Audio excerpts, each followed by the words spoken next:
নীলু নয়, আসল ভিলেন হলো রায়। মিঠিঝোড়া ধারাবাহিকে রায় চরিত্র নিয়ে কটাক্ষ দর্শকদের। কেন? চলুন জেনে নিই।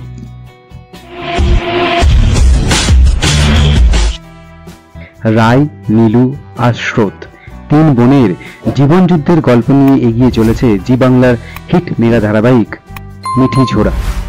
টিআরপি তালিকায় প্রথম স্থানে না থাকলেও ধারাবাহিকের জনপ্রিয়তায় এতটুকু ভাটা পড়েনি। গল্প অনুযায়ী একসময় রায় ও সৌর্যের মধ্যে ছিল প্রেমের সম্পর্ক, তাদের জুটিও কিন্তু ছিল বেশ হিট। বর্তমানে গল্প অনুযায়ী রায়ের সঙ্গে সম্পর্কে জড়িয়েছে তার অফিসের বস অনির্বাণ। আবার এদিকে সম্পর্কের সূত্রে অনির্বাণ হচ্ছে সৌর্যেরই ভাই।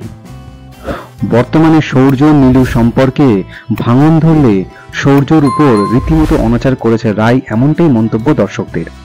এমনকি দর্শকদের কটাক্ষের মুখে পড়তে হয়েছে রায়কে। শুধু সৌর্যই নয়, নীলুর আজ এই অবস্থার জন্য রায়কেই দায়ী করেছেন দর্শকরা। কারো মতে সৌর্যের জন্য কি বিন্দুমাত্র খারাপ লাগা নেই রায়ের? এভাবে সৌর্যর জীবনটা শেষ করে দিল। আবার কারো মতে সৌর্যকে হাতের পুতুলের মতো করে রাখে রায়। কারো মতে নীলু নয়, আসল ভিলেন তো রায়। আপনারা কি এই মন্তব্যে সমর্থন করছেন নাকি করছেন না? কমেন্টে জানান। বাংলা ধারাবাহিকের সমস্ত রকম আপডেট পেতে আমাদের এই চ্যানেলটি শেয়ার করুন, লাইক করুন এবং সাবস্ক্রাইব করুন।